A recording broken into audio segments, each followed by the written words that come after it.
Numinous Podcast with Carmen Spagnola.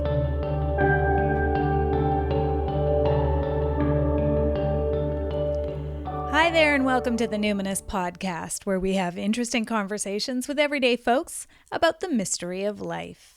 This podcast is a complement to the Numinous School, an online intuition development course for people who want their self-awareness to serve a greater good. I'm your host, Carmen Spagnola, and this is part 2 of a 3-part series in which I answer the questions submitted by students of the Numinous School. This week's question is about using your pendulum. Now, in case you don't know what a pendulum is, it would be, if you remember the old days when you might put a needle and thread holding it over a pregnant woman's belly, and it would turn to tell you whether it was going to be a boy or a girl. That is a pendulum. Basically, any pendulous chain or string that has a weight at the end can be used for a pendulum. Now, this question comes from Lindsay, who says, "How can I trust my pendulum more? I was very excited when I first started using it, but have recently broken up with it because of its inaccuracies. I would ask when questions, such as, when will I reconnect with so-and-so again? And I would get a clear, strong answer of 3 weeks or April. But that time frame would swing around and the predicted outcome would not happen. I wouldn't see that person at all. This has happened multiple times and I feel like I don't trust any answer from it anymore, so I've abandoned it completely. What are your thoughts and suggestions?" Ooh, I have so many thoughts and so many suggestions about this. So, now, the very first principle of using the pendulum is that your neutrality is so important, because really it can only pick up on ideomotor responses, right? The very tiny flickering of the muscles and the nerves in your body is what actually makes the pendulum swing. So it can only access information through your subconscious mind. Now, as we know, the subconscious is the gateway to the collective unconscious. So if you are in a nice, neutral, relaxed, and focused state of mind, you can access information either from your subconscious or from beyond. But when you ask a when question, it necessarily implies that there is anticipation, expectation, and attachment.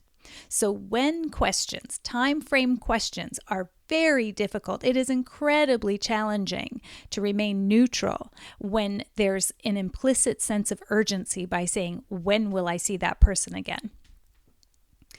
The other thing I want to say about time frame questions is that a question like when presupposes that time exists in a fixed sense.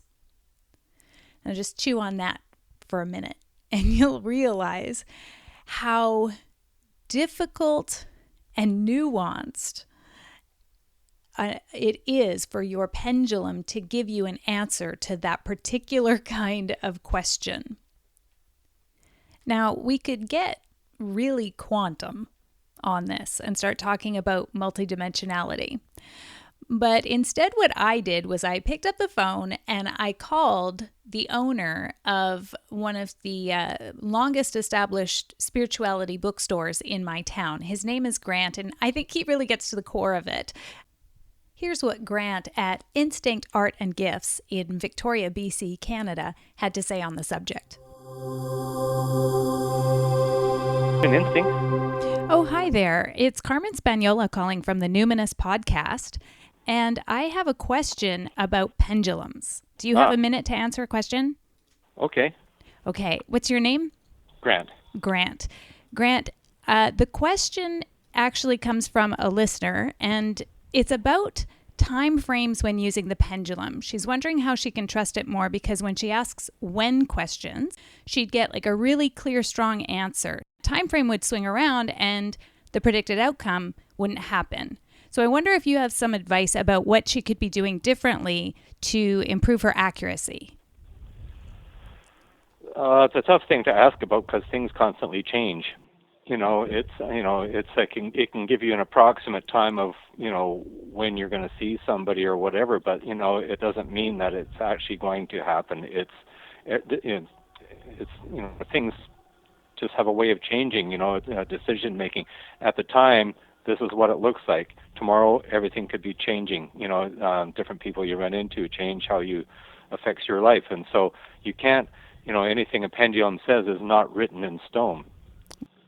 Right. So you can ask the same question 3 days in a row. You might get 3 different answers from it because things change. Right. So would you suggest staying away from time frame questions, or is there kind of a better way to ask it? I would stay away from time frame questions personally. You can say, is this person right for me if it's in a relationship, or is this situation with this person right for me?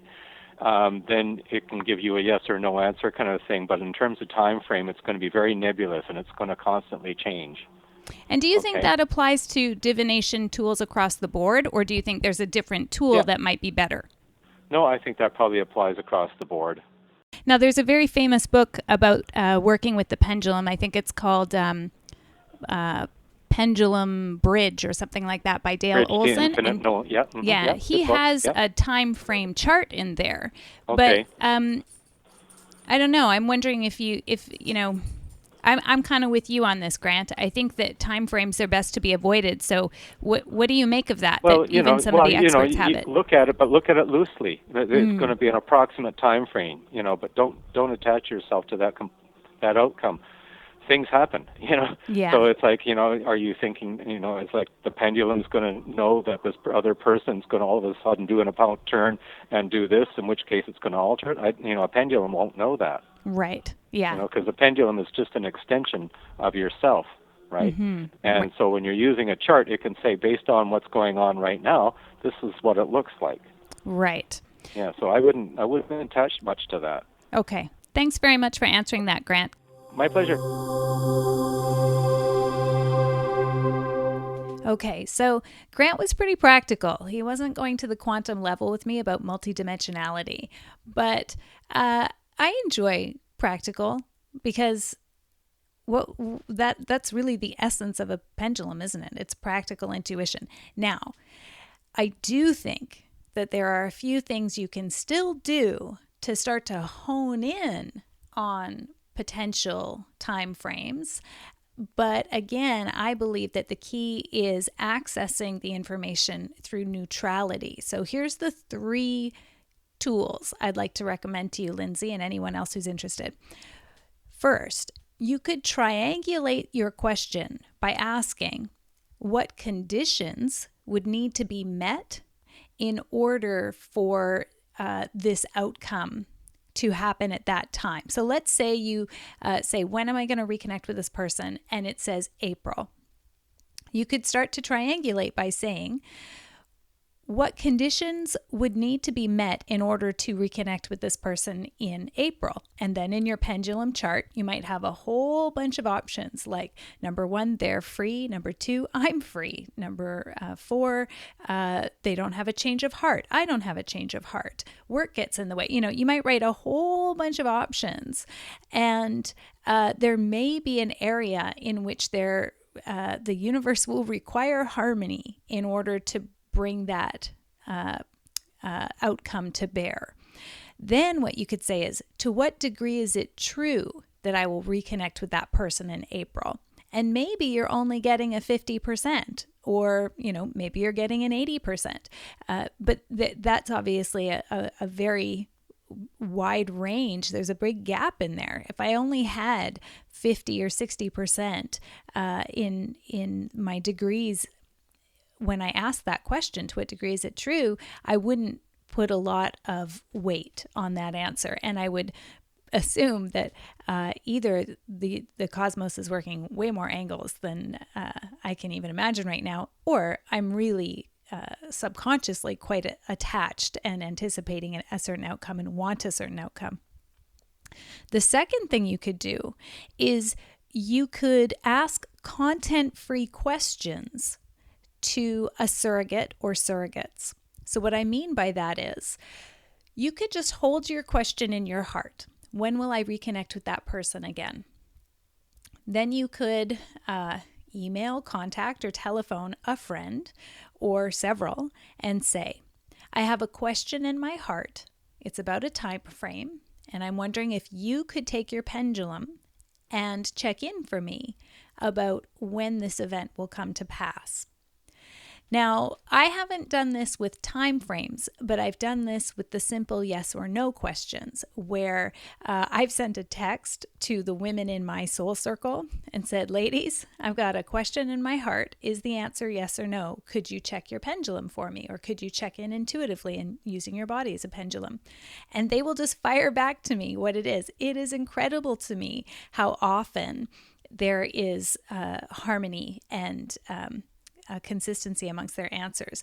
It's also incredible to me when I tell them what the question was. If it's a very high stakes question, they will frequently say, oh, well, now that I think about it, I don't know if I really trust my answer. I might have just been saying that because I saw somebody else answered that. This is exactly why I go content free. If a person knows that this is a high stakes query, it's very difficult to stay neutral. So you can use a surrogate to ask questions for you just by holding your question in your heart. And if you like, you can use several and get a bit of a survey. Finally, what I would say is you could get more accurate questions from, or accurate answers from your pendulum in general if you undertook a bit of a regime to build your depth of trance before you use your pendulum. So it's sort of one of those tools that's very easy to sort of pick up and grab right away and not really ground or center ourselves, especially if it's a tool that you use several times a day or several times a week, which I often do. It's very good practice to get into trance before you use your pendulum. Again, you're getting more neutral and you're accessing a greater range of perception. So I would highly recommend that you don't give up on your pendulum, but rather that you undertake a regime where you recalibrate your pendulum and yourself to your pendulum by holding it, going into meditation, doing some grounding work, taking yourself into a nice, relaxed, focused state of concentration, into a nice trance, and then ask your questions. And remember to ask that key question, to what degree is this answer true? And use the percentage wheel on your pendulum chart. I hope that was helpful for you, Lindsay, and I'd really love to hear how it goes after you recalibrate to your pendulum. Today's show notes can be found on my blog at carmenspagnola.com, CarmenSpagnola. And that's where you'll find links to learn more about the pendulum. And I'll also post a link to that book that I mentioned, The Pendulum Bridge to Infinite Knowing by Dale Olson. I want to thank you so much for listening today, especially Carolyn, who posted a review on iTunes saying, loving this podcast. Thank you for bringing these amazing people together to share their insights, Carmen. I'll excitedly be awaiting delivery of this weekly. Thank you very much. I will do my best to deliver this weekly. It doesn't always happen, but I am amazed even that we're up to over 30 episodes now. So thank you so much for being here with me. And this week, I'd like to give a shout out to all the listeners in the United Kingdom. Hello over there. Thank you so much for being with me today. It really is an honor to me and a gift that you're spending this time with me. And please, if you enjoyed this show, share it far and wide so it can reach more seekers like you, because you never know who really needs to hear it right now. And if you'd like to keep exploring the great mystery of life with me, you can go to my website, carmenspagnola.com, and just click the link for the Numinous School, my online intuition development course. And while you're there, sign up for my monthly email newsletter. You'll instantly receive a meditation download, and you'll get something free from me every month. Until next time, take care.